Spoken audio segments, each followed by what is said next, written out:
जय श्री कृष्ण फ्रेंड्स। अगर आप श्री कृष्ण के सच्चे भक्त हैं तो इस कहानी को पूरा और ध्यान से सुनिएगा। अगर भक्त का प्रेम सच्चा हो तो भगवान उसके लिए नंगे पांव भी दौड़े आते हैं। वहीं बात अगर कन्हैया की हो तो कहने ही क्या, अपने भक्तों के लिए वह न जाने कितने रूप धरते हैं और कितनी ही अनगिनत लीलाएं कर चुके हैं, जिनका प्रमाण हमारे धार्मिक ग्रंथों में मिलता है। ऐसी ही एक रोचक कथा है जब कन्हैया ने अपने भक्त के लिए एक अनोखा काम किया। तो आइए जानते हैं इस बारे में विस्तार से।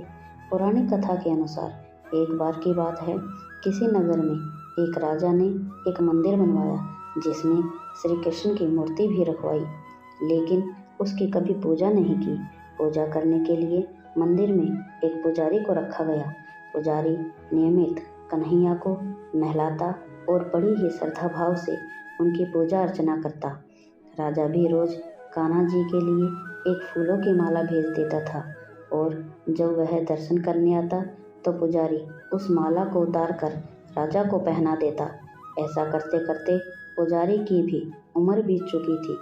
एक दिन किसी वजह से राजा नहीं आ सका तो उसने एक सेवक के हाथ मंदिर में माला पहुंचा दी और कहलवा दिया कि आज वह मंदिर नहीं आएगा, इसलिए पुजारी उसका इंतजार ना करे।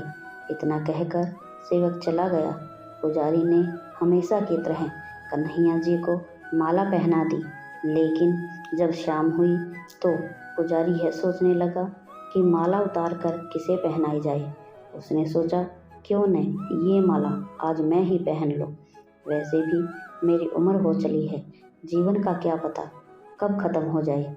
इतना सोचकर पुजारी ने माला उतार कर अपने गले में डाल ली, लेकिन इतने में ही सेवक आ गया और उसने बताया कि राजा की सवारी मंदिर में पहुंचने वाली है। राजा की सवारी आने की बात जब पुजारी ने सुनी तो वह डर गया। उसने सोचा कि अगर राजा ने उसे देख लिया तो वह तो मरवा ही डालेंगे। आनन फानन में पुजारी ने माला उतार कर वापस कन्हैया जी को पहना दी।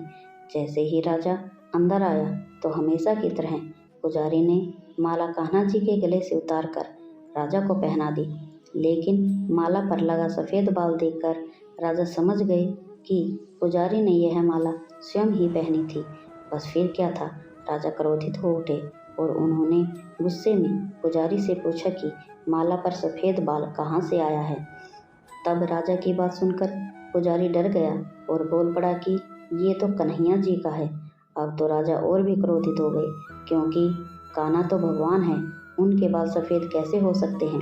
इसलिए राजा ने फरमान सुना डाला कि कल श्रृंगार के समय राजा खुद आएंगे और देखेंगे सच में ही कान्हा जी के बाल सफ़ेद हैं या पुजारी झूठ बोल रहा है। उन्होंने कहा कि अगर पुजारी झूठ बोल रहा होगा तो उसे फांसी दे दी जाएगी।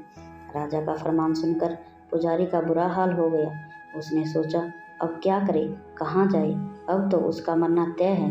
तब रोते रोते भगवान की शरण में पहुंचा और उनसे कहा कि हे केशव, मुझसे झूठ बोलने का अपराध तो हुआ ही है, लेकिन हो सके तो मुझे क्षमा कर दें और राजा से रक्षा करें। पुजारी ने कहा कि हे माधव, आपकी सेवा करते करते मैं वृद्ध हो चुका हूँ, अब आप मुझे माफ़ कर दीजिए, ऐसी गलती दोबारा नहीं होगी। यही कहते कहते पुजारी की न जाने कब आंख लग गई और उसकी आंख तब खुली जब सुबह हो चुकी थी। उधर सुबह होते ही राजा भी आ गया और कहने लगा, आज कान्हा जी का श्रृंगार वह खुद करेगा। ऐसा कहकर जैसे ही राजा ने कान्हा जी का मुकुट उतारा तो देखा कि श्री कृष्ण के तो सारे बाल ही सफ़ेद हैं, लेकिन राजा को फिर भी यकीन नहीं हुआ। उसे लगा कि फांसी के डर से पुजारी ने ही बालों को रंग दिया होगा। राजा ने सोचा कि क्यों न कान्हा जी का एक बाल तोड़ कर देखा जाए। इसके बाद राजा ने कान्हा जी का एक बाल तोड़ लिया, लेकिन जैसे ही बाल टूटा कन्हैया के सिर से खून की धारा बहने लगी। वह देखकर राजा भगवान के चरणों में गिरकर माफ़ी मांगने लगा।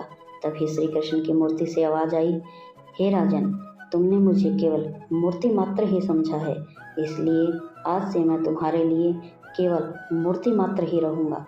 लेकिन पुजारी ने सच्चे मन और पूरी श्रद्धा से मेरी भक्ति की है, इसलिए उसकी अनन्य भक्ति को देखकर मुझे अपने बाल सफ़ेद करने पड़े। कन्हैया जी ने कहा कि भक्ति में कभी भी संशय नहीं होना चाहिए और सच्चे भक्त की लाज तो मैं कभी भी नहीं जाने देता।